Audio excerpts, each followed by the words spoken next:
날짜 타입으로 변경하는 작업을 해보도록 하겠습니다. 데이터 프레임의 컬럼별 데이터 타입을 확인합니다 라고 되어 있는데요. 방법이 여러 가지가 있는데 우선 DF의 info를 이용해서도 저희가 컬럼별 데이터 타입을 확인할 수 있죠. 그런데 다른 정보들과 같이 나오기 때문에 요거 말고 데이터 타입만 확인할 수 있는 dtypes라는 것을 사용해 보도록 하겠습니다. 여기 보면 컬럼별 데이터 타입만 나오는 것을 볼 수가 있죠. 그리고 측정 일시가 int 64라고 하는 데이터 타입인 것을 볼 수 있습니다. 이렇게 보시면 여기 있는 것들이 정수였던 거죠. 이것을 as 타입이라고 하는 함수를 사용을 해서 date time 타입으로 변경하려고 하는 건데요. 올바르게 변경되지 않는 것을 확인할 수 있다라고 하네요. 한번 해볼게요. 데이터 프레임의 측정 일시에 대해서 as 타입을 써서 우리 numpy에 date time 64 사용했었죠. 실행을 하는데 오류가 발생합니다. 그런데 데이터에 이상한 값이 들어있는 것은 아니고요. 사실은 value라고 해서 주어진 값이 인티저일 때는 여기 있는 것을 쓰기보다는 이런 식으로 문자열로 datetime 64 나노세컨 이렇게 주라는 거죠. 그래서 실행을 했는데 어머나 세상에 이상한 값으로 바뀌었죠. 그래서 잘 되지 않는 것을 확인할 수 있고 이럴 때는 우리가 판다스 01이었던 유튜브 분석에서 pd.to_datetime이라고 하는 함수를 사용했었죠. 그리고 시리즈 주고 포맷을 알려주는 거예요. 그래서 이 방법을 사용해 보도록 하겠습니다.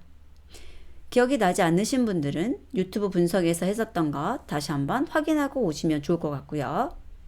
우리 여기 판다스 01에 이쪽 데이터 타입 변경 부분에서 다뤄본 내용입니다. 이런 식으로 해서 여기 포맷 줬었죠.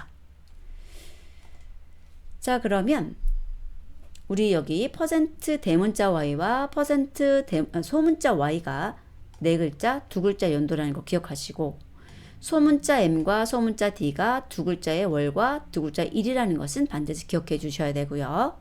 좀 더 다양한 것을 보시고 싶으면 여기 링크로 가서 보시면 되죠. 자, 그리고 이런 포맷의 지정은 필수라기보다는 필요할 때 사용하시면 되는 거예요. 그러니까 일반적인 날짜 표현 방식에서는 사용하지 않아도 된다는 얘기죠. 자, 우선 pd의 to date time 이라고 해서 df의 측정 일시라고 하는 시리즈에 대해서 그냥 한번 적용해 볼까요? 그러면 이렇게 역시 잘못 나오는 것을 볼 수가 있죠. 그래서 여기다가 format 이라고 해서 네 글자의 연도, 두 글자의 월, 두 글자의 날짜를 줍니다. 그리고 보시면 올바른 모습으로 보이고 그 다음에 datetime 64라는 것도 확인할 수가 있죠. 자, 그러면 이렇게 변경된 것을 새로운 컬럼으로 추가하려고 합니다. 지금 얘는 적용된 것은 아니에요. 적용돼서 새로운 시리즈가 반환된 거죠. 자, 그래서 데이터 프레임의 insert라고 하는 것을 사용할 거예요. 이 insert라고 하는 것 역시 한번 보신 적이 있긴 한데 이 insert라는 것은 위치, 그 다음에 컬럼의 이름과 데이터를 주어서 내가 원하는 위치에 컬럼을 추가하는 겁니다. 얘는 이게 중요했었죠. 리턴이 없는 함수. 그리고 그런 것들을 우리가 인플레이스 동작을 했다 라고 이야기를 합니다. 자, 여기에는 링크를 클릭하셔도 되는데 제가 여기다가 검색해 볼게요. insert 그리고 데이터 프레임의 insert라는 것을 볼 거예요. 그러면 여기 위치 정보, 그 다음에 컬럼에 대해서 이름을 주는 거죠. 레이블 오브니까요. 이름 주라는 거고, 그 다음에 value를 주는 겁니다. 하나의 값일 수도 있고 아니면 시리즈로 줄 수도 있고 어레이 라이크한 모습으로 줄 수도 있다 라고 되어 있죠. 그래서 요거 3개 정도 여러분들이 주시면 되고, 얘는 디폴트 값이 있으니까 생략하셔도 되죠. 자, 그래서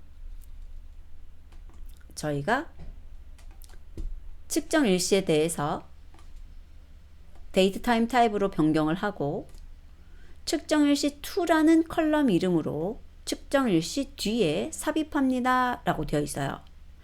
만약에 이런 식으로 측정 일시 2번 컬럼을 추가하게 되면 맨 뒤에 들어가는 거죠. 그래서 이렇게 하지 않고 데이터 프레임에 이렇게 설명 쓸 때는 자료형의 이름을 쓰지만 클래스의 이름을 쓰는데, 실제 동작은 인스턴스의 이름을 쓰는 거죠. 객체. 인서트 하시고 위치는 1번이에요. 0번이 측정 일시고 1번으로 두 번째로 넣으라는 거죠. 그리고 이름이 측정 일시 2번이라고 주시고, 그 다음에 이제 내용이 요거죠. 시리즈. 이렇게 주시게 되면 새롭게 측정 일시 2라는 것이 들어갈 거고요. 얘는 실행을 하시면 알겠지만 리턴 값이 없어요. 그래서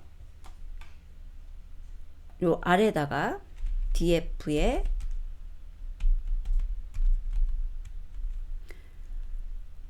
헤드로 한번 해볼까요? 2개만 이렇게 출력을 해보죠. 저기 보면은 확인하는 것이 밑에 있네요. 여기다가 작성을 해볼게요. 그래서 측정 일시 뒤에 측정 일시 2라고 해서 들어간 것을 볼 수 있습니다. 자, 그리고 여기서부터 이제 잘 들어주세요. 데이트 타임 타입은 액세서 DT라는 것을 사용할 수 있습니다. 문자열 같은 경우 str 쓴다라고 얘기했었잖아요. 그런데 여기에서는 DT라는 것을 써볼 거예요. 전체 화면으로 하시고 여기 시리즈를 클릭하시게 되면 이쪽에 액세서라는 것이 있거든요. 이렇게 해서 접근을 하시거나 아니면 제가 여기에 드린 링크를 복사해서 사용하셔도 이 위치로 보일 거예요.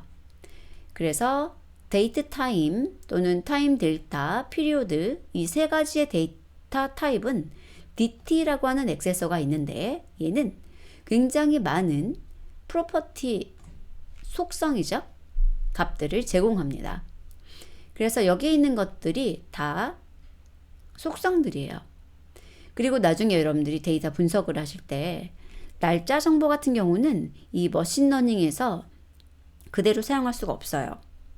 머신러닝 또는 뭐 딥러닝 이런 것을 하실 때는 인티저나 플로트 타입을 쓰셔야 되거든요.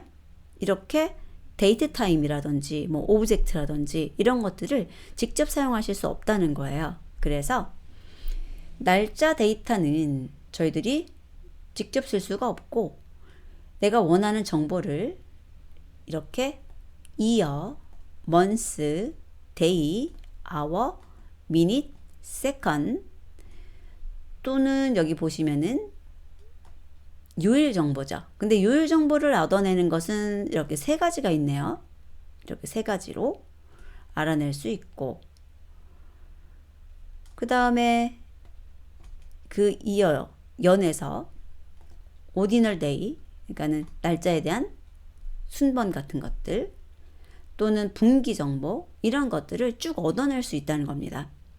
그리고 그런 것들을 이용해서 뭐 파생 변수를 만들거나 할 수도 있겠죠. 근데 우선은 여기에 year, month, day라는 정보를 가져와 보도록 할게요. 여기는 시간에 대한 정보도 사실은 없죠. 그리고 뭐 요일 정보 같은 것들을 가져와서 요일에 따른 어떤 분석을 할 수도 있어요. 네, 우선은 세 가지만 year, month, day라는 것을 가져와 보고, 그 다음에 원하신다면은 더 추가하셔도 됩니다. 자, 그러면 DF에 측정 일시 2번에 X에서 DT를 사용해서, 그러면 점 찍고 DT예요. 그리고 그 속에서 이어 정보를 확인하는 거죠. 이런 식으로요. 그럼 얘는 int 63 것을 볼 수 있고요. 그 다음에 여기 month,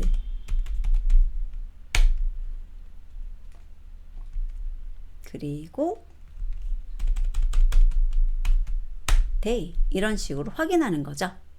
얘도 이런 식으로 해서 출력이 된다는 건 이거 자체가 객체를 저에게 준다는 거잖아요.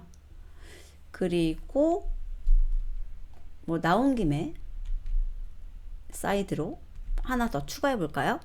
아까 요일 정보 있었죠? 요일 정보 보니까 day of week 또는 weekday 라는 게 있어요. 그래서 day of week 해볼까요? 그러면 여기서 뭐라 그러는지 한번 볼까요? 여기 monday가 0, 세 개 다 똑같습니다. sunday가 6 해가지고 정보를 주는 것을 볼 수 있습니다. 자, 그리고 이 중에서 연, 월, 일에 대해서 컬럼을 추가하라 라고 되어 있죠. 그래서 추가하는 거는 DF에 이런 식으로 뒤에다 추가해 볼게요. 이번에는 년이라고 해가지고 위에 거 복사해 볼까요?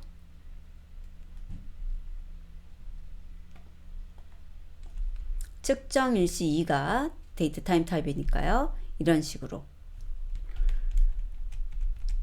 그 다음에 월과 일에 대해서도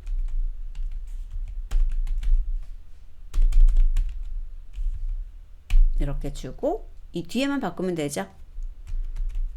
얘는 함수가 아니에요. 프로퍼티입니다. 그냥 밸류인 거예요. 그래서 이렇게 추가를 하고 df에 헤드 해가지고 두 개만 출력을 해보죠.